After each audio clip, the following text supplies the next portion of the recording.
அவங்களுக்கு நிறைய பேரோட உடல் உறவு இருக்கு. இத்தனை உடல் உறவை வச்சுக்காத ஒரு நபரை உருட்டியிருக்கா அவ. ஏன்? ஏன்னா அந்த உடல் உறவு வச்சிருக்கிற நபர்கள்லாம் அந்த ரிலேஷன்ஷிப்ஸ் அவ கெடுக்க விரும்பல.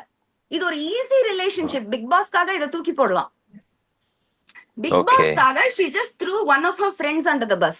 அவளை நம்பி அவள்கிட்ட மேபி நிறைய சீக்ரெட் சொன்ன, நிறைய விஷயம் பகிர்ந்துகிட்ட, அவளை வந்து நிறைய விதத்துல ஹெல்ப் பண்ணிருக்கிற நாஞ்சில் விஜயனை தூக்கி பஸ் கடையில போட்டா. சும்மா இந்த ஒரு டிராமா கிரியேட் பண்ணோன்றதுக்காக மேபி 1 month பிஃபோர் எனக்கு நாஞ்சில் விஜயன் மேல காதல் ஆயிடுச்சுன்னு சுத்தி சொல்லிருக்கலாம். ஏன்னா இப்ப ஷக்கீலா இன்டர்வியூ கொடுக்கும்போது அவ காதல்னு என்கிட்ட சொன்னா. காதல் எப்போ சொன்னான்னு மேபி ஆரம்பத்துல இருந்தே இருக்கலாம் இந்த ஸ்கீம். எப்பாச்சும் இந்த காதல்ன்ற மேட்டர் சொல்லி ஏதாவது ஒண்ணு வாங்கலாம் இதை வச்சுக்கிட்டு. அவங்க குடுக்குற இன்டர்வியூ சோனியா காந்தி மாதிரி தான் குடுக்குறாங்க. ஏதோ பாலிட்டிஷியன் மாதிரி.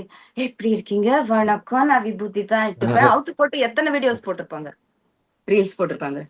நான் அப்படியே காவி போடவே, நான் விதவை. எவ்வளவு சீனு, எவ்வளவு டிராமா, எவ்வளவு நடிப்பு, உருவத்தாலும் பேச்சாலும் அப்படியே டிராப் பண்ணி பேசுறது. அவங்க சண்டை போட்டு நீங்க கேட்கணும், தெருநாயை விட மோசமா இருக்கும்.